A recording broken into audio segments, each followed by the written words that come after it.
మంచిది. దేవుని యొక్క మహాకృపను బట్టి, దేవుని యొక్క ప్రేమ సంకల్పమును బట్టి మరి యొక్క దినములో మనందరము ఇటు రీతిగా దేవుని యొక్క సన్నిధిలో చేరి ఆరాధించుటకు, గణపరచుటకు దేవుడు మనందరికి ఇచ్చిన గొప్ప భాగ్యముగా ఎంచుకుని అందరము రెండు చేతుల పైకి దేవుని స్తోత్రం చెప్దాం. హల్లెలూయా, హల్లెలూయా. కొంతమంది తీసుకొచ్చినట్లేరు, రెండు తీసుకొచ్చిన వాళ్ళు రెండు చేతులు పైకి ఎత్తచ్చు. హల్లెలూయా. అది నాకే, మీకు కాదండి చెప్పాను. బైబిల్ గ్రంథం చదివేటప్పుడు చాలా చక్కగా అనిపిస్తూ ఉంటది కదా. అనేకమైన సార్లు we all think Bible is a piece of cake that tastes really well. Bible గ్రంథము చక్కగా మంచి కేక్ పీస్ లాంటిది. దేవుని యొక్క వాక్యము మధురముగా, తీయగా, చాలా చక్కగా, ఆహ్లాదకరంగా, నోటికి రుచికరంగా ఉంటది అని మనము చాలా ఆనందపడుతూ ఉంటాం. కానీ ఉదయ సమయం నందు మీతో ఏమి మాట్లాడాలనుకున్నాను అని అంటే, బైబిల్ గ్రంథం అనేది కేక్ పీస్ లాంటిది కాదు. It is not a piece of cake that should be eaten annually. సంవత్సరానికి ఒకసారి జరుపుకునే పండుగలకు, సంవత్సరానికి ఒకసారి జరుపుకునే బర్త్డేస్ కో, సంవత్సరానికి ఒకసారి జరుపుకునే యానివర్సరీకో, జీవితంలో ఒకసారి జరుపుకునే వివాహం అండి, వివాహానికో తినే మధురమైన పీస్ ఆఫ్ కేక్ బైబిల్ కాదు. కానీ బైబిల్ గ్రంథము మనము చూసినట్లయితే it is not a piece of cake that should be eaten annually. It should be eaten every day. వాక్యము అనేది అనుదిన ఆహారం వలె రోజు మనము ఏమి తినలేమండి. రోజు మాంసం తినేవాళ్ళు ఉన్నట్లయితే రోజు మాంసం పొరపాట్లతోనే తినవు. అయితే బైబిల్ని మధురమైనదిగా మంచి కేక్తో పోలుస్తూ ఉంటాము. సంవత్సరానికి ఒకసారి తినే కేక్ కాదు కదదు, మధురవంతిని ఆహారం లాంటి. మా నాన్నమ్మ గారు చెప్పారు, నీళ్ళన్నము మీద అలిగినోడంట మరలా సిగ్గు ఉంటే ఆ అన్నం తినకూడదు అని అనేది. ఎందుకంటే మా తమ్ముడు ఒకడు అనేవాడు మా నాన్నమ్మతో, నేను నాన్నమ్మ వాళ్ళ ఇంట్లో అస్సలు అన్నం తిన్నాను, ఎందుకంటే అన్నం నీళ్లు పోసి వండుద్ది అనేవాడు. అన్నము నీళ్లు పోసి వండుద్ది అని అనేవాడు. ఎందుకంటే వాళ్ళ ఇంట్లో ఏం పోసి వండుతారో 10th క్లాస్ వరకు పెద్దగా తెలిసేది కాదు. ఎందుకు ఈ మాట చెప్తూ ఉన్నారు అంటే, ఒక గొప్ప భక్తుడు బైబిల్ గురించి రాస్తూ అంటూ ఉన్నాడు, చదవాలి నీవు నిత్యం, తెలుసుకో దివ్య సత్యం, బైబిలే జీవ గ్రంథం, బైబిలే శ్రేష్ఠ గ్రంథం, రెండంచుల గల ఖడ్గం, అపవాదిపైనే విజయం, దేవుని ప్రేమకు బింబం, మానవ మనుగడకు ఇది అర్థం అని అన్నాడు. చాలా గొప్ప మాట ఇది.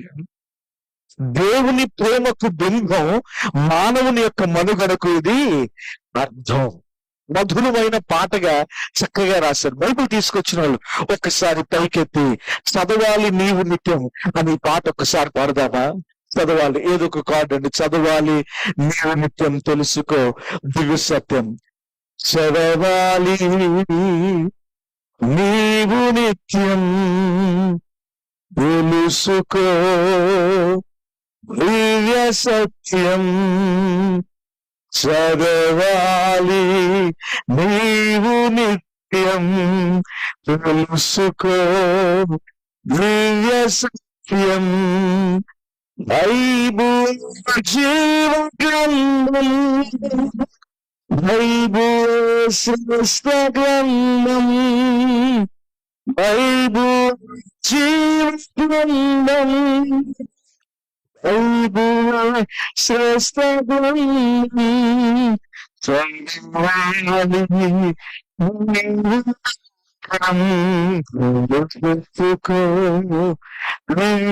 సత్యం. తల వచ్చుకున్నావా? సరే మాట ప్రార్థన చేసుకున్నా. ప్రభువా, మా యొక్క మనుగడకు ఇది అర్థము స్వామి. మా బ్రతుకును బట్టి మేము అతిశయిస్తూ ఉంటూ ఉన్నామేమో, మా స్థితిగతులను బట్టి మేము అతిశయిస్తూ ఉంటూ ఉన్నామేమో.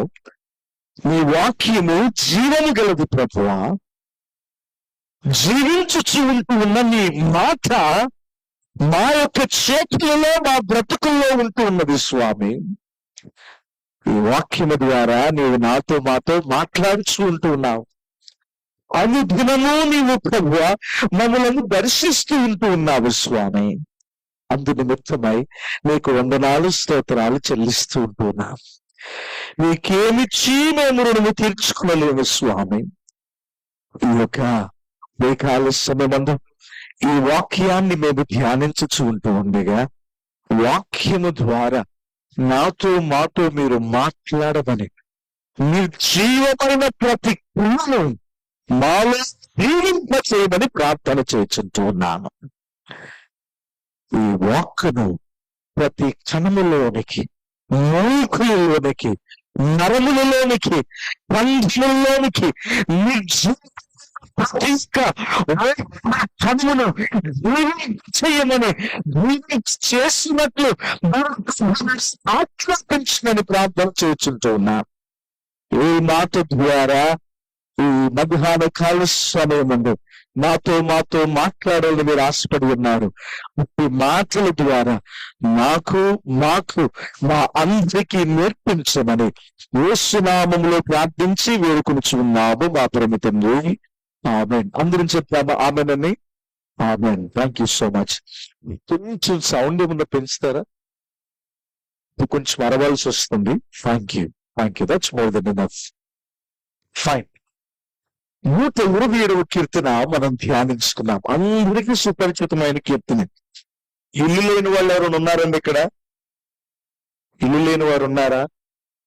లేకపోతే చెప్పండి.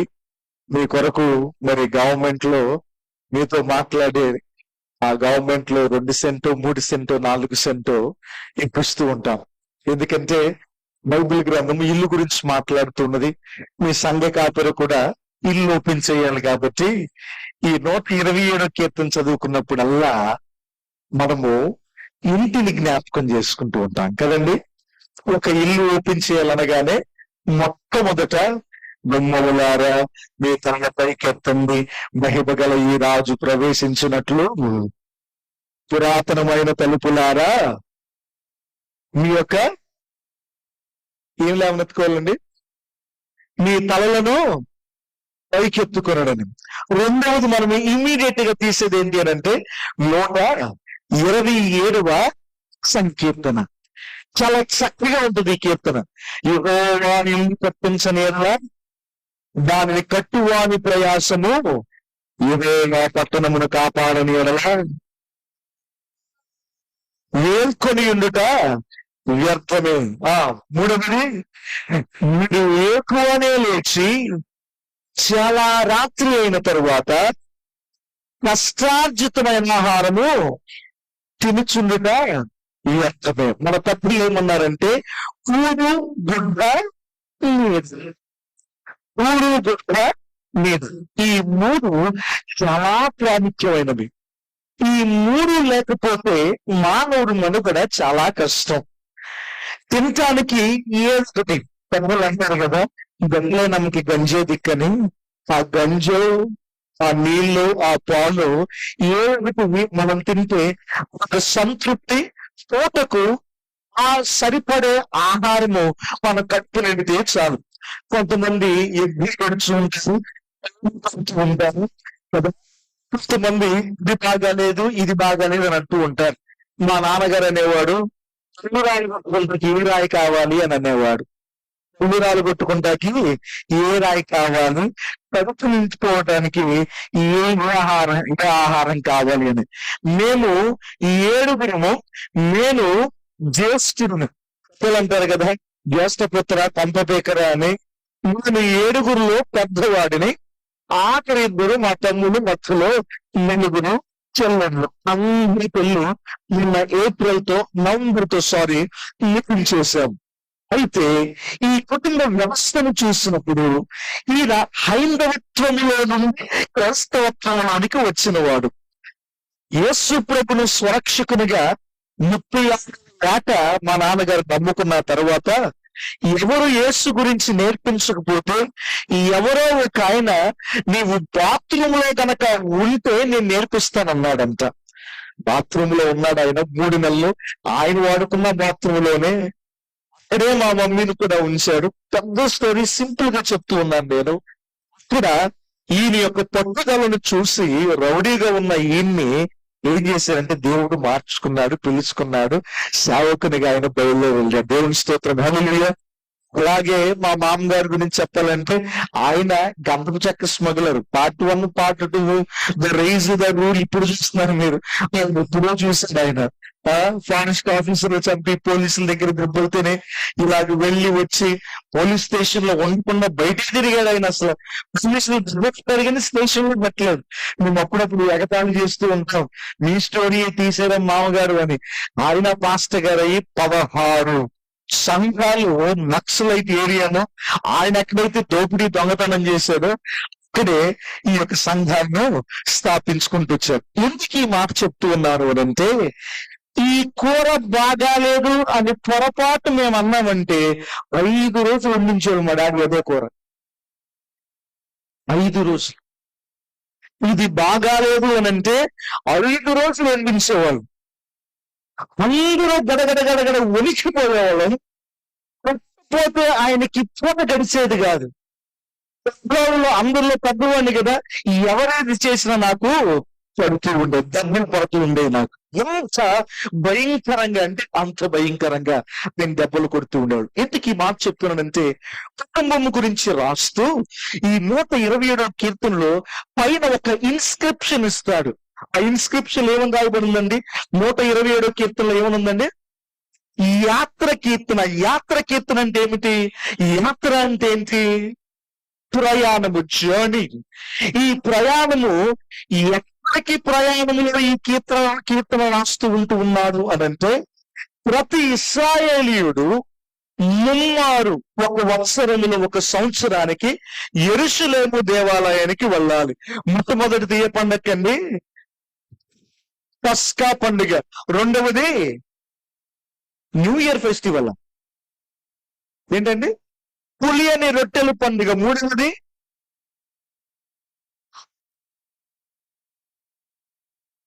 అమ్మో ఏంటండి? మూడోది ఏంటిదండి? గుడారాల పండుగ. Very good, thank you so much. ఈ 3 పండుగలకు అందరూ ఎక్కడికి వెళ్ళాలి? యెరూషలేము దేవాలయానికి వెళ్ళాలి. మిగతా సార్లు ఎక్కడ చేసుకున్నా గాని ఈ 3 సార్లు మాత్రం యెరూషలేము దేవాలయానికి వెళ్ళాలి. యెరూషలేము దేవాలయానికి వెళ్ళటం అంత ఆషామాషి కాదు, చాలా కష్టతరం. దేవుని దగ్గరికి వెళుతూ ఉన్నాము అనంటే అర్పణలు తీసుకువెళుతూ ఉంటాం. అర్పణలు తీసుకువెళ్ళాలి అనంటే మన దగ్గర బాగా ఉండాలి. బాగా ఉండాలి అనంటే మనం ఏం చేస్తూ ఉంటామంటే బాగా కష్టపడి సంపాదిస్తూ ఉంటాం. మన అన్నదమ్ములకు, అక్కా చెల్లెళ్ళకు, మన యొక్క ఇరుగు పొరుగు వారికి, కుటుంబాలకి ఏ వ్యక్తికి మనం బాగుపడటం ఇష్టం లేదు. కానీ ఆర్జీవి గారు అన్నారు, ఎవరిని బాగు కోరినా కోరకపోయినా దొంగ అనేవాడు ఒకడు ఉంటాడు కదా, వాడు ఒక్కడే నువ్వు బాగుపడాలని కోరుకుంటాడు అని అన్నాడు. ఎందుకంటే వాడు దోచుకుంటాడని. వాడు దోచుకుంటాడు. మా బాబాయ్ గారు స్టూవర్ట్పురంలో పాస్టర్ గారిగా పనిచేస్తున్నారు. ఒక 8 సంఘాలు కట్టాడు ఆయన అక్కడ. దేవుడు పిలిస్తే వెళ్ళి ఏ కేసు వచ్చినా ఈ నెల సంతకం పెడతా ఉండే. ఈ రోజు వచ్చారా లేదా వీళ్ళు అయిందని. ఎందుకు ఈ మాటలు మీ ముందుకు నేను తీసుకొస్తూ ఉంటున్నానంటే, ఈ ఉదయకాల సమయం మందు ప్రియమైన దేవుని బిడలారా, ఈ యాత్రలో దొంగలు బారిన పడేవాళ్ళు. ఈ దొంగల బారిన పడిన ఈ యొక్క సమయాలలో వీళ్ళు అనేకమైన కీర్తనలు ఉండగా, యాత్ర కీర్తనలో ఈ కీర్తన ప్రప్రథమముగా కుటుంబాన్ని ధ్యానించుకుంటూ ఈ కీర్తన వారు ఏం చేస్తుంటారంటే పాడుకుంటూ వెళ్ళేవాళ్ళు. దేవుని స్తోత్రం, హల్లెలూయా, హల్లెలూయా. అందరూ చెప్పొచ్చండి హల్లెలూయా, హల్లెలూయా. దేవుడు మిమ్మల్ని దీవించును గాక. ఈ కీర్తన చక్కగా పాడుకుంటూ వెళ్ళేవాళ్ళు. పాడుకుంటూ వెళ్ళేటప్పుడు ఇశ్రాయేలీయులు అనేవాళ్ళు, ప్రభువా నీవు గృహ కట్టించని ఎడల మేము గృహము కట్టుకున్నా వ్యర్థమే. ద్వితీయోపదేశ కాండంలో ఉంటది కదా, ద్వితీయోపదేశ కాండంలో ఉంటుంది కదా, చాలా క్లియర్ గా రాస్తూ ఉంటాడు, నా తండ్రి నశించిపోవచ్చు ఉంటూ ఉన్నా, నా తండ్రి నశించిపోవచ్చుంటూ ఉన్న అరామీ దేశస్థుడు, నీవు ఏ కానుక ఏ అర్పణ దేవుని సన్నిధిలోనికి తీసుకువచ్చిన ఎడల ప్రప్రథమముగా మొట్టమొదటి ఒప్పుకోలు ఏమి చేసుకోవాలంటే నీ గతాన్ని నీవు జ్ఞాపకం చేసుకోవాలి. దేని జ్ఞాపకం చేసుకోవాలండి? గతాన్ని మనము జ్ఞాపకం చేసుకోవాలి. నేను ఎచ్చటి వాడను, ఏ పాటి వాడను, ఏ పాటి దానను, ఈ రోజు ఇక్కడ కూర్చుని 5 ఏళ్ళు నోట్లోకి వెళ్తున్నాను. కొంతమంది చిన్న ఏళ్ళు ఇచ్చింది అనుకోండి పైకి, 4 ఏళ్ళు కొంతమందికి 5,000 నోట్లోకి వెళ్తున్నాయి అనంటే దానికి కారణము ఎవరో ఎరిగి ఉండాలి అని వారు ఏం చేస్తుంటారంటే, మొదటిగా ప్రతి ఇశ్రాయేలీయులు దేవుని సన్నిధిలోనికి అర్పణలను ఇటువంటి చక్కటి ఆహారమును తీసుకొచ్చి బలిచ్చేటప్పుడు వారు ఏం చేస్తూ ఉంటారంటే, మొట్టమొదటిది దేవుని సన్నిధిలో పెట్టి, ప్రభువా నా తండ్రి నశించిపోవచ్చు ఉంటూ ఉన్న అరామీ దేశస్థుడు, స్థిరత్వము లేదు, ఒక్క చోట ఉండి ఇది ఆహారం తినే ఒక సఖ్యత లేదు, లేకపోతే సౌకర్యం లేదు. అయితే అటువంటి వాడిని ఎవరిని ప్రేమించున్నవాడు, ఎవరు చూసి వాడికి ఒక ఆహారం ముద్ద వేసేవాడు కాదు. ఆ స్థితిలో బానిసత్వపు బ్రతుకుతూ ఉండగా వాడిని తీసుకొచ్చి నా సొత్తు అని నీవు చేసుకుని ఒక దేశము, ఒక రాజ్యము, ఒక ఇల్లు, ఒక వాకిలి నీవు ఇచ్చావంటే కేవలము నీ కృపే ప్రభువా. నా తల్లిదండ్రులు సంపాదించింది కాదు, నా పితరులు సంపాదించింది కాదు. అందు నిమిత్తము నా తండ్రి నశించిపోవచ్చు ఉంటూ ఉన్నా అరామీ దేశస్థుడు. కానుకలు తీసుకొచ్చేటప్పుడు అలా చెప్తాం మనం. ఎప్పుడైనా కానుకల పండగ భలే వస్తాం, చక్కగా నీట్గా అందంగా తయారు. నేను కూడా పాస్టర్ గారిని, అందరం నీట్గా వస్తాం, మంచిది. దేవుని సన్నిధికి చూపు చాలా చక్కగా రావాలి. We have to come with our best clothing. దేవుని సన్నిధికి ఎంత పవర్ఫుల్ గా, ఎంత ఆనందంతో మనం రావాలి. But how about inside? మా నాన్నగారికి నేను ఒక ప్రశ్న అడిగాను. ఏం ప్రశ్న అంటే, డాడీ ఏ బ్యాంక్ అయినా 10 రూపాయలు వడ్డీ వేస్తుందా డాడీ అని అడిగేవాడు నేను. ఏ బ్యాంక్ ఇది నాన్న? 2 రూపాయలు వడ్డీ అంటేనే జనం చాలా ఇబ్బంది పడతారు కదా, 3 రూపాయల వడ్డీ అంటే తిట్టుకుంటారు, 5 రూపాయల వడ్డీ వేసేవాడు చక్కెర వడ్డీ వ్యాపారస్తులు వేస్తూ ఉంటారు, ఇక 6-7 రూపాయలు వేసుకున్నారంటే మనిషి యొక్క జాతిలోని వాడిని 10 రూపాయలు వడ్డీ, 100 రూపాయలు 10 రూపాయలు అలాగే డాడీ. ఇది రిక్షా తొక్కునేవాడికి అదే వడ్డీ, గొప్పవాడికి అదే వడ్డీ. నువ్వు దేని గురించి అడుగుతున్నావు నాకు బాగా తెలిసినా అన్నారు మా డాడీ. ఈ మాట చెప్పంటూ ఉన్నారు. 100 రూపాయల్లో 10 రూపాయలు వేయటము సులువు, 1000 రూపాయలకి 100 రూపాయలు వేయటము సులువు, 10,000కి 1000 వేయాలంటే కొంచెం కష్టం, 1,00,000కి 10,000 వేయాలంటే అందరూ చూడాలి, 10 లక్షలకి 1,00,000 వేయాలంటే అనౌన్స్మెంట్ చెయ్యాలి, 1,00,00,000 రూపాయలకి 10 లక్షలు ఇవ్వాలి అని అంటే మనం అధికారై ఉండాలి. ఏంటి డాడీ ఈ పరిస్థితి, ఈ 10 రూపాయలు వడ్డీ అని అంటే మా నాన్నగారు చక్కగా దగ్గర తీసుకుని భుజం మీద చెయ్యేసి ఆయన ఏమన్నారు తెలుసా? నానా ఇది ఏదో దేవుడు బీదవాడని నువ్వు ఇవ్వటం కాదు. నా 7వ తరగతిలో చెప్పారు మా డాడీ ఈ మాట. దేవుడు ఏదో బీదవాడని నువ్వు ఇవ్వటం కాదు, ఆయనకి లేదని ఇవ్వటం కాదు, ఆయన నీకిచ్చిన దాన్ని ఆయనకి గనక ఇస్తే నీ యొక్క ఫెయిత్, విశ్వాసాన్ని ఆయన మొట్టమొదటిగా పరీక్షిస్తూ ఉంటూ ఉన్నాడు, పరిశోధిస్తూ ఉంటూ ఉన్నాడు, ప్రేమించడానికి అవకాశాన్ని వెతుక్కుంటూ ఉన్నాడు అని అన్నాడు మొట్టమొదటిగా. రెండవది ఏమన్నా తెలుసా? భుజం మీద చేసి నా కళ్ళల్లో కళ్ళు పెట్టి చూసి మా నాన్నగారు ఏమన్నారంటే, 100 రూపాయలు లేకపోతే 10 రూపాయల్లో రూపాయే ఇవ్వమన్నాడు కదా, ₹9 నీవు చేసుకోలేని పనిని ఆయన యొక్క మాటకు లోబడి ₹1 ఇస్తే ఆ లోబడి రూపాయితో దేవుడు నీకు ₹9 పని చేస్తానన్నాడు. దేవుని స్తోత్రం. హల్లెలూయా. I felt so loved with that beautiful, like analogy. మా నాన్నగారు చేసిన ఆ విశ్వాసము, that's reason why he called faith. విశ్వాసము అంటే ఏమిటి అని మిమ్మల్ని ప్రశ్నిస్తే ఒక్కొక్కరికి ఒక మాట చెప్పవచ్చు. కానీ మా నాన్నగారు ఏమంటారంటే ఫెయిత్ ఈస్ ఎ రిప్లెస్ ట్రస్ట్ ఆన్ గాడ్ అని అంటారు. విశ్వాసం అనేది రిప్లెస్ గా దేవుని మీద ఆధారపడిపోవటమే. ఇంకో రెండవ ఆలోచన ఉండకూడదు. బైబిల్ గ్రంథంలో కూడా విశ్వాసానికి 2 మాటలు రాయబడి ఉన్నవి.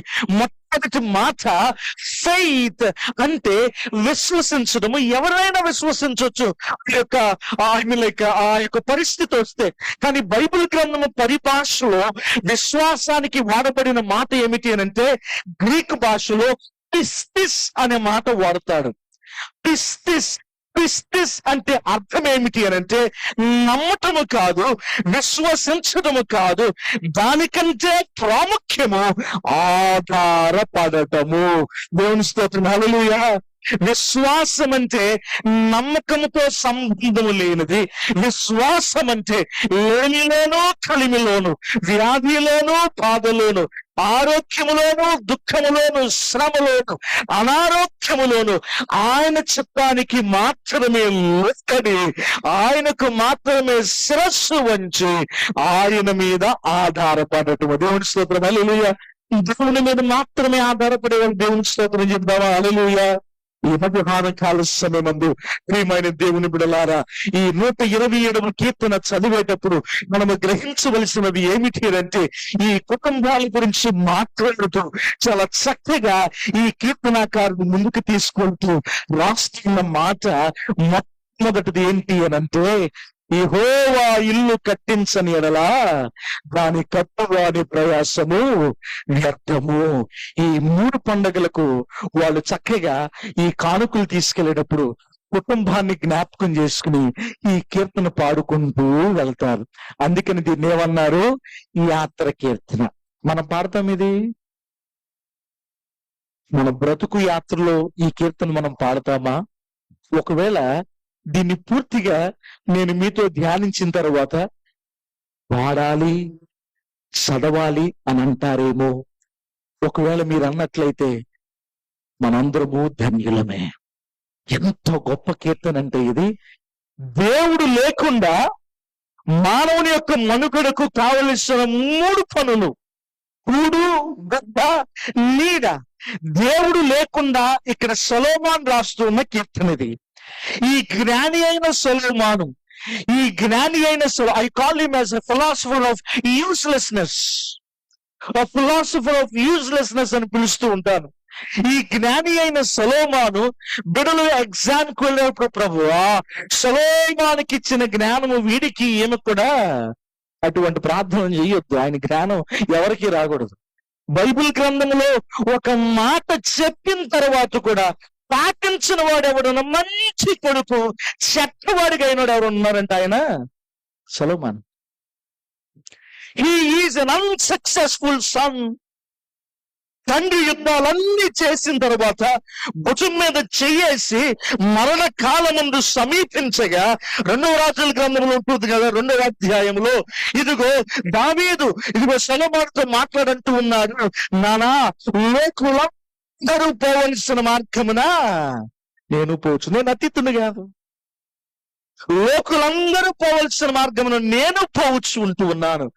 నీవు ఇంటి లోపలకు వచ్చినప్పుడు, వెలుపులకు వెళ్ళినప్పుడు, ఏ పని పూనికునను, ఎచ్చట తిరిగినను, ఏమి చేసినను నీవు దీవించబడాలి అనంటే నీకున్న ఒకే ఒక్క సూత్రం ఏంటి అనంటే దేవుడు మోషే ద్వారా నీకప్పచెప్పిన ధర్మశాస్త్రములు దేనిని తప్పకుండా నీవు అదొక్కటి పని చేశారు. మనం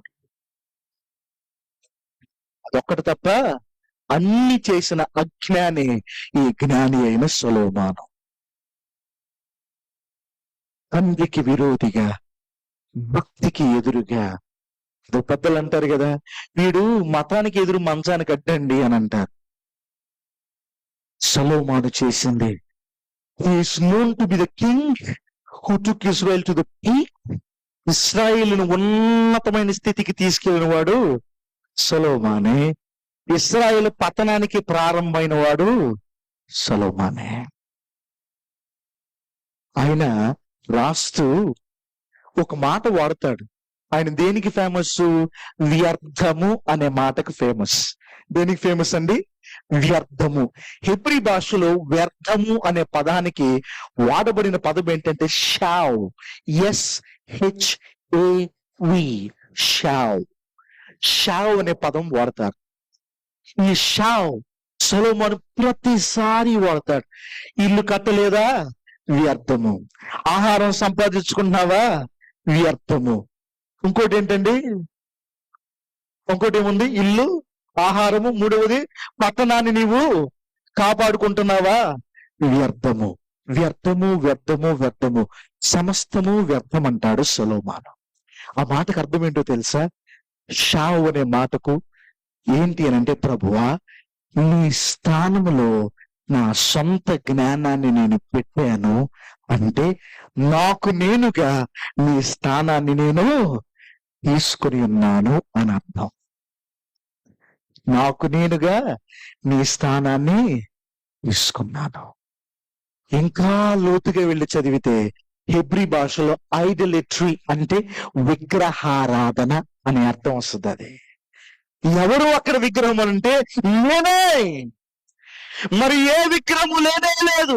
మనం అనుకుంటూ ఉంటాము విగ్రహారాధన అంటే ఒక విగ్రహము పెట్టి దానికి పూజ పురస్కారాలు చేయటమే విగ్రహారాధన అనుకుంటూ ఉంటాము. సొలొమోను మాట్లాడుతూ ఉంటున్న వ్యర్థమైన విగ్రహారాధన గురించి మనం ఇక్కడ గ్రహించినప్పుడు ఈ వ్యర్థము దేని గురించి మాట్లాడుతున్నానంటే ఎనీథింగ్ దట్ రీప్లేసెస్ యూ. నిన్ను ఏదైతే నీ స్థానము తీసుకుంటుందో దేవా, ఏమి తీసుకుంది నీ స్థానాన్ని అంటే నా ఆలోచనే నీ స్థానాన్ని నేను తీసేసుకున్నాను. నేను సొంతగా ఆలోచనలు నిర్ణయాలు తీసుకుంటూ ఉన్నాను. ప్రప్రథమముగా వాస్తులు ఎటు పక్క ఉంటూ ఉన్నవో, ఏ రోజు మంచిదో, ఏ పూట ఏ దినము మంచిదో, ఎవరొచ్చి ఏం వెలిగించాలో, ఎంత మట్టుకు పొంగాలో, ఒకవైపే పొంగితే ఏమి ఇదిగో అరిష్టము కలుగుతూ ఉంటుందో, ఇవన్నీ క్యాలిక్యులేట్ చేసుకుని ఒక వ్యక్తి దగ్గరికి వెళ్ళి అంత అయిపోయిన తర్వాత పాస్టర్ గారి దగ్గరికి వచ్చి ప్రార్థన చేస్తారా, శంకుస్థాపన చేయడానికి అనేవాళ్ళు లేరా?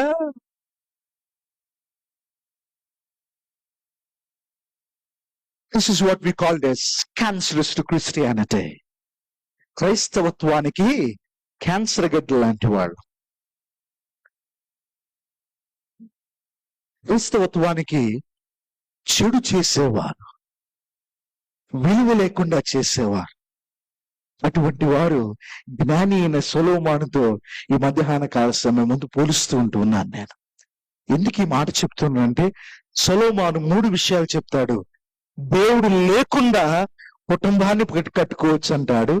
దేవుడు లేకుండా పట్టణాన్ని కాపాడుకోవచ్చు అంటే కుటుంబాన్ని కాపాడుకోవచ్చు. దేవుడు లేకుండా ఆహారాన్ని మనము సంపాదించుకోవచ్చు. దేవుడు లేకుండా చేయొచ్చు పనులు మనం 3. దేవుడు లేకుండా చేయలేని వాళ్ళు ఎవరు లేరా? ప్రపంచంలో నాస్తికులు చాలా మంది ఉన్నారు. మనకంటే అభివృద్ధి చెందిన వాళ్ళు ఉన్నారు. మనకంటే చాలా చక్కగా బిడల్ని గడుపుకుంటూ ఉన్నవారు ఉన్నారు. చాలా మంది ఉన్నారు. సొలొమోను ఇక్కడ దేవుడు ఉంటేనే ఈ 3 పనులు చేస్తామని చెప్పట్లేదు. దేవుడు లేకుండా ఈ 3 పనులు చేయవచ్చు అని చెప్తున్నాడు సొలొమోను ఇక్కడ. యెహోవా ఇల్లు కట్టించని ఎడల అది వ్యర్థం అంటూ ఉన్నాడు. కానీ కట్టిస్తే ఏమంటున్నాడు సొలొమోను? యెహోవా దృష్టి లేకుండా కట్టిస్తే అది వ్యర్థం అంటూ ఉన్నాడు. కట్టిస్తే ఏంటి అంటే ఆయన లేకుండా కూడా మనము గృహాలు కట్టుకోవచ్చు. నేను కంటెక్స్ట్ ఇంటర్నేషనల్స్ అనే యుఎస్ ఆర్గనైజేషన్ తో, అది జీసస్ ఫిల్మ్ ప్రాజెక్ట్ ఆర్గనైజేషన్, అది సౌత్ ఈస్ట్ ఏషియన్ కంట్రీస్ అన్నిటికి హెడ్ గా ఉండి వర్క్ చేసే ఆ రోజుల్లో 2013 నుంచి 2016 సంవత్సరంలో ఈ కంటెక్స్ట్ ఇంటర్నేషనల్స్ వారు నాగాలాండ్ లో ఒక 15 ప్రాజెక్టులు చేయడానికి కొన్ని కోట్ల రూపాయలతో ఒక ప్రాజెక్ట్ పెట్టాం. మొట్టమొదటిగా నాగాలాండ్ కి క్రైస్తవత్వాన్ని, అదే రీతిగా విద్యను వారికి తీసుకువెళ్ళింది ఆవో అనే ఒక తెగవారు. వారిలో 15 నుంచి 16 తెగలు ఉంటూ ఉంటవి. ఇంకొక మాటలో చెప్పాలంటే ట్రైబ్స్ అంటారు వారిని, గోత్రాలు. ఈ 15 జాతులు వారు ఉంటూ ఉంటారు, తెగల వారు. ఒకరు ఆవో, వాళ్ళు చాలా జ్ఞానులు, తెలివిగల వాళ్ళు, గొప్పవారు, ఉన్నతమైన స్థితిలో ఉన్నవారు. నాగాలాండ్ అంతట్లో చర్చ్ కంటే పెద్ద బిల్డింగ్ ఎవరు పొరపాటుని కట్టరు, చాలా పెద్దగా ఉంటది. ఒక చర్చ్ లో బెంచి కూడా చేసింది 800 ఏళ్లకు పైబడి బ్రతికిన చెట్టులో నుంచి తీసిన చెక్కతోనే చేశారు బెంచి. అంటే మొత్తం చర్చిలో ఉన్నదంతా. ఆ చర్చికి 6 పాస్టర్లు, 23,000 మంది జనము, చాలా చక్కగా హ్యూజ్ చర్చ్. ఆ చర్చ్ లో ప్రసంగం చేసేటప్పుడు నేను ఒక మాట అడిగాను, మీరెంత పెద్ద చర్చ్ కదా, 99% మంది మీ వారందరూ క్రైస్తవులే కదా, మేము 25 లక్షలు పెట్టి మీకు జీసస్ ఫిలిం చేయటం ఎంత మట్టికి సబబు అని అడిగాను నేను. 21,000 మంది ఉన్నారు ఆ రోజు చర్చ్ లో ప్రసంగం చేసేటప్పుడు. ఎంతవరకు సబబు మీకు 25 లక్షలు అని అంటే, Christ University of Nagaland vice chancellor ఒక ఆవిడ అందరిలో చేతులు పైకెత్తి, pastor can I respond to your question, మీరు అడిగిన ప్రశ్నకు నేను జవాబు చెప్పొచ్చా అని అంది.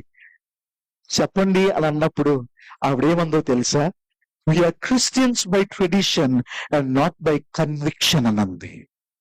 మేము ఆచరణ రీత్యా క్రైస్తవులమే గాని అనుభవ రీత్యా మాత్రమే క్రైస్తవులము కానే. ఇప్పుడు చెప్పండి, 25 లక్షలు మీరు పెట్టొచ్చా పెట్టకూడదా అని అడిగింది. బలమైన మాట అండి అది. వీఆర్ క్రిస్టియన్స్ బై ట్రెడిషన్, ఆచార రీతి క్రైస్తవులమే గాని అనుభవములో, భక్తిలో, విధి విధానాలలో మేము క్రైస్తవులు మాత్రమే కాదు. మీరు ఒప్పుకుంటే ఆ 25 లక్షలు మేమే ఇస్తాము అని అందావిడ.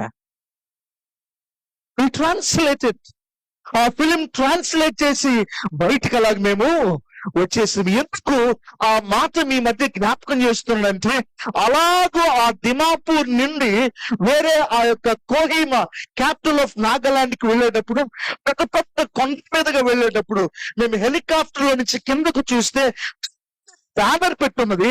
ఆ బ్యానర్ ఒక ఇంజనీరింగ్ వర్క్స్ యొక్క అంటే కన్స్ట్రక్షన్ సైట్ యొక్క అడ్వర్టైజ్మెంట్. ఆ బోర్డు మీద ఏమని రాయబడి ఉందంటే చాలా క్లియర్ గా, buildings collapse not because of the earthquakes. బిల్డింగ్లు ఇదిగో జరుగుతూ ఉంటూనే భూకంపాలను బట్టి అవి కూలిపోవట్లేదు, కానీ buildings collapse because of bad engineering అని ఉంది. బిల్డింగ్లు ఎందుకు కూలిపోతున్నాయి అంటే సరి అయిన ఇంజనీరింగ్ లేదు కాబట్టి కూలిపోతున్నాను అన్నాడు. భూకంపాలు వాళ్ళని బిల్డింగ్లు కూలిపోవంటండి, నిజమే. ఇంజనీరింగ్ టెక్నాలజీలో ఎంత భయంకరమైన భూకంపం వచ్చినా డబ్బుండి మనం ఆ టెక్నాలజీతో కట్టుకుంటే ఇల్లు పొరపాటున కూలనే. మంచి అడ్వర్టైజ్మెంట్. ఇక్కడ 127వ కీర్తన ఇంటి రిబ్బన్ కటింగ్ చేసేటప్పుడు మనం చదువుకుంటాం కదా. నిజంగా ఈ కీర్తన హెబ్రీ భాషలో గనక చదివితే కూర్చున్న మీరందరూ ఏడుస్తారు. మనందరం ఏడవలసిన ఈ కీర్తన చదివి. ఎంత ఏడుస్తూ రాస్తాడంటే సొలొమోను. ఈ కీర్తన అంతట్లో ఒక లైన్ నాకు చాలా ఇష్టం అండి. అసలు ఇప్పుడే మొదలు పెట్టాను నేను వాక్యం. ఈ కీర్తన అంతట్లో ఒక లైన్ నాకు చాలా ఇష్టం. 2వ వచనము ఆఖరి లైన్లు అంటాడు, తన ప్రియులు, ఎవరు ప్రియులండి? తన ప్రియులు నిద్రించుచుండగా ఆయన వారికి అనుగ్రహించుచున్నాడు అని అన్నాడు. ఎందుకు రాశారు తెలిసి మాట? నేను నీ ప్రియుణ్ణి కాదా ప్రభువా? నేను నీ ప్రియుణ్ణి కాదా? ఎలాగవుతావు సొలొమోను? నా ప్రియుడు నువ్వు ఎలా అవుతావు అని అన్నాడు దేవుడు. ప్రభువా, అందరికి ఇస్తున్నావు, నాకివ్వవా? నిన్ను ప్రేమించేవారందరికి ఇస్తూ ఉన్నావు, నాకివ్వవా అని బతిములాడి ఏడుస్తూ రాస్తాడు. ఎందుకో తెలుసా? మనోడికి ఎంతమంది భార్యలు? ఎంతమంది అండి? 700 మందా 800 మందా? 700 మంది. 700 మంది చాలరండి అంటూ ప్లస్ 300 మందిని యాడ్ చేసుకున్నారు. ఒకరితో ఏగటమే కష్టము, ఈయన 1000 మందితో ఏగేవాడు. నిజముగానే ఈయన జ్ఞాని. అందు నిమిత్తం జ్ఞానం ఉన్నారేమో నాకైతే తెలియదు, కానీ నిజముగా జ్ఞాని. అందు నిమిత్తమే అంత అనుభూతి ఈయనలో వచ్చి ఉన్నదేమో. ఈ 1000 మందిని ఈయన చేసుకుని, 1000 మంది అందరూ ఎక్కడి వారి కాదు, ఇశ్రాయేలు వారు మాత్రమే కానే చుట్టుపక్కల 120 దేశాలలో ఉంటూ ఉన్న వారందరూ ఆయన యొక్క భార్యామణులు. 120 దేశాలు దేవుడు, యెహోవా దేవుడు మాత్రమే కానే కాదు. ఒక్కొక్కరికి ఒక్క దేవత దేవుని యొక్క ఆరాధన ఉన్నది. 1000 మందిని తీసుకొచ్చారు అనంటే ఎన్ని గుళ్ళు కట్టాలి ఆయన? 1000 గుళ్ళు కట్టాలి. యెహోవా తోడుండే కట్టాడా ఈ 1000 గుళ్ళు? అమ్మా, యెహోవా తోడుండే కట్టాడా? 1000 గుళ్ళు కట్టాడు. వాళ్ళు బస చేయుటకు ఏం చేశారంటే, సొలొమోను జలకాలాడుటకు, స్నానమాడుటకు వారికి ఒక మందిరం కట్టించాడు. వారు ఉంటాకి ఇంకొక మందిరం కట్టించారు. అక్కడికి ప్రాజెక్టులు ఎన్ని బిల్డింగ్లు అయినాయి? 3000 బిల్డింగ్లు అయినాయి. ఆల్రెడీ వాళ్ళ తండ్రి కట్టిన ప్రాజెక్ట్ ఒకటి ఉంది కదా, ఏంటిది అది? యెరూషలేము దేవాలయం. అది కూడా మొదలు పెట్టాడు. దానికోసం డబ్బులు ఎవరి దగ్గర నుంచి పిండాడు? జనాల దగ్గర నుంచి పిండి అత్యధికమైన ట్యాక్స్ వేసి బంగారం అంతా లాగేసుకున్నాడు. బైబిల్ చదవండి, నేను సొంతగా చెప్పలేదు ఈ మాటలు. అంతా లాక్కుని బిల్డింగ్ కట్టాడు. ఇన్ని ప్రాజెక్టులు చేశాడు. ఈ ప్రాజెక్టులన్నీ చేసి ఇక్కడ అంటున్నాడు, తండ్రి 10 బిల్డింగ్లు కడితే ఈయన 3000 బిల్డింగ్లు కట్టాడు. తండ్రి ఒక్క దేవాలయం కట్టలేకపోతే ఈయన ఎన్ని దేవాలయాలు కట్టాడు? 1000 దేవాలయాలు కట్టాడు. ఎంత ప్రాజెక్ట్ మేనేజరు, అభివృద్ధికి చిహ్నం ఈయన. మనకు అభివృద్ధి అంటే రోడ్లును బిల్డింగ్లే కదండి, మనం బాగోగులు కాదు కదా. ఇన్ని ప్రాజెక్టులు కట్టాడు ఈయన. ఇన్ని ప్రాజెక్టులు కట్టి దేవుని సన్నిధిలో మోకాళ్ళుండి ఏడుస్తున్నాడు, ప్రభువా నీవు లేకుండా నేను 1000 బిల్డింగులు ప్రాజెక్టులు కట్టాను, అది వ్యర్థము వ్యర్థము అని అన్నాడు. రెండవదిగా, దావీదు నీ చేతులు రక్తపు నదిలో నింపబడి ఉన్నది, దేవాలయం కట్టుటకు నీవు కాదు నీ కుమారుని నేను ఏర్పాటు చేసుకున్నానన్నాడు దేవుడు. దావీదు దేవుని వైపు చూసి, ప్రభువా నేను ఏ పాటి వాడును, నా కుటుంబము ఏ పాటిది ప్రభువా, నీ చిత్తమే జరిగించబడిన గాక అని దేవుని సన్నిధిలో మోకాళ్ళను ప్రార్థన చేశాడు.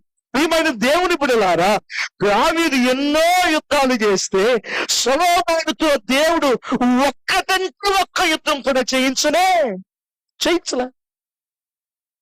కానీ దావీదు కాపులా పెట్టుకుంటే, పట్టణాన్ని రాజ్యాన్ని కాపులా పెట్టుకుంటే, ఒక్కటి కాపులా పెట్టుకుంటే సొలొమోను ఎంతమందిని కాపులా పెట్టుకున్నాడు తెలుసా? 18 మందిని కాపులా పెట్టుకున్నాడు. దావీదు దగ్గర 1000 మంది సైన్యం ఉంటే సొలొమోను దగ్గర 18,000 మంది సైన్యం ఉన్నారు.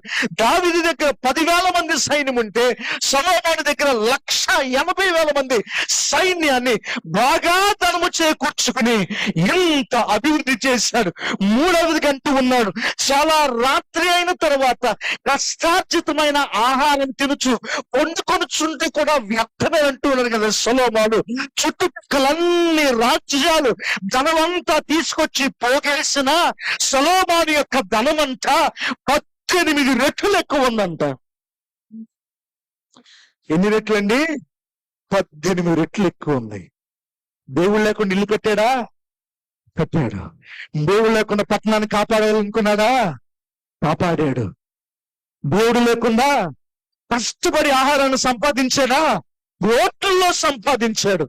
ఒకవేళ సొలొమోను ధనము గనక నేటి 2024 సంవత్సరంతో ఆ యొక్క ఈకనామిక్ టైమ్స్ తో పోల్చుకుంటే ప్రపంచం అంతా ఈజీగా ఒక 10 సంవత్సరాలు బ్రతికేయగలిగినంత ఆస్తి సొలొమోను దగ్గర ఉందంట. అంత గొప్పగా సంపాదించాడు. దేవుని కలిగి సంపాదించాడా? లేకుండా సంపాదించాడా? లేకుండానే సంపాదించాడు.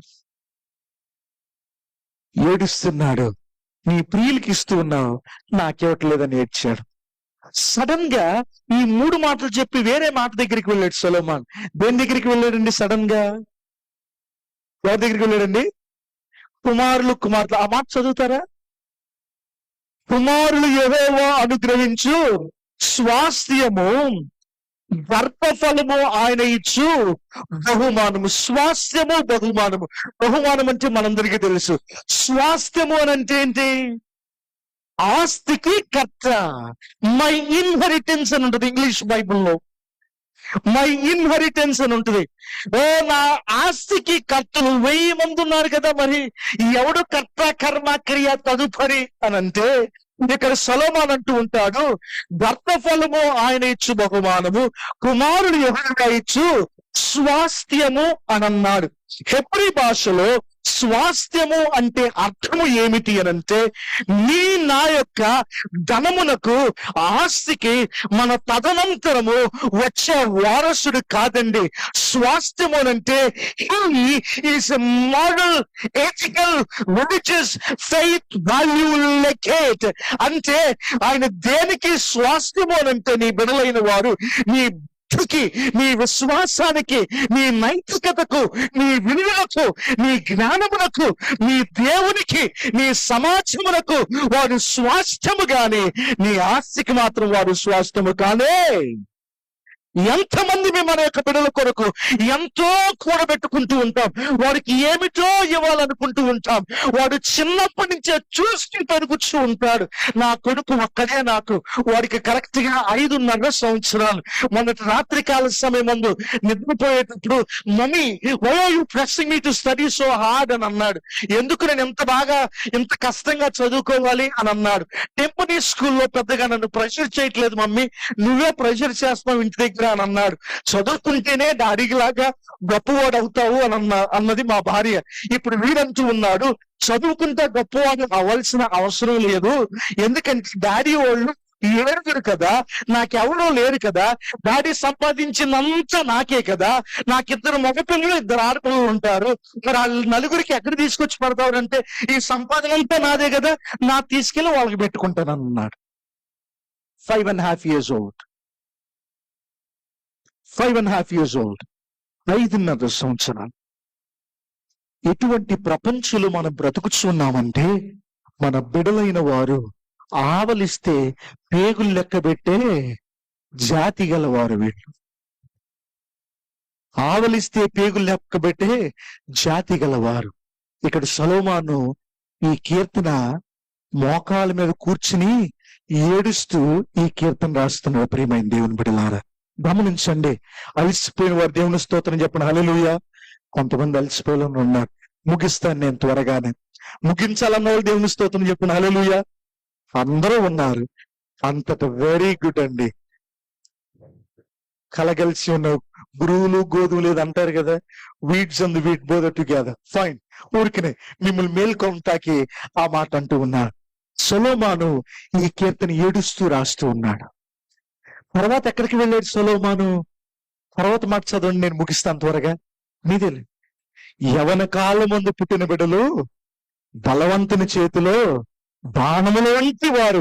యవన కాలం మందే పుట్టారు ఈయన కూడా. తర్వాత వారితో తన అంబులు పొదను నింపుకొనిన వాడు ధన్యుడు. చాలా అక్కడ తాపేసేయండి. సొలొమోను ఇప్పుడు దేవుని దగ్గర ఏడుస్తూ ఉన్నాడు. ప్రభువా 1000 మంది ప్రభువా, నాకు ఎంతమంది అండి? 1000 మంది ప్రభువా. ఎంతమంది బిడ్డలు ఉన్నారు? చాలా మంది ఉండి ఉండొచ్చు. ఎంతమంది బైబిల్లో రాయబడ్డారు? ఒక 4 రాయబడ్డారు.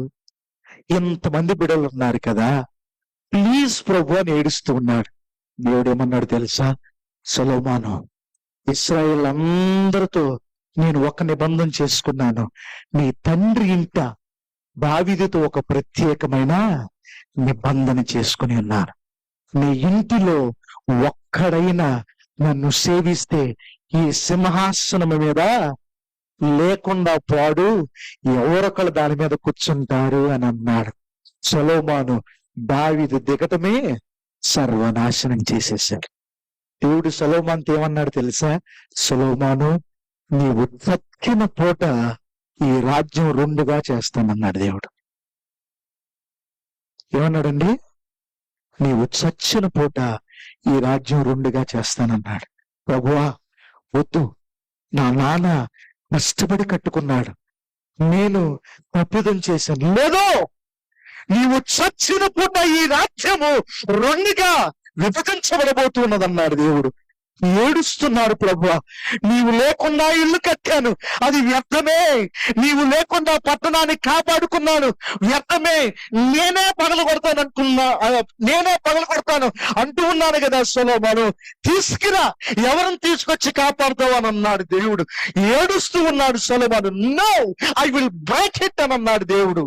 మూడవదిగా, ఎంత ఆహారాన్ని సంపాదించుకుని సమకూర్చుకుని, ఎంత ధనమును నేను సమకూర్చుకుని ఉన్నానే, దేవుడు అంటున్నాడు, I don't care about it. Please ప్రభువా, నేను నిన్ను ప్రేమిస్తూ ఉంటూ ఉన్నాను, నీ ప్రియులు నిద్రించుతూ ఉండగా వారికి నీవు దయచేస్తూ ఉంటూ ఉన్నావు కదా అని అన్నప్పుడు దేవుడు no, I will not spare you అని అన్నాడు.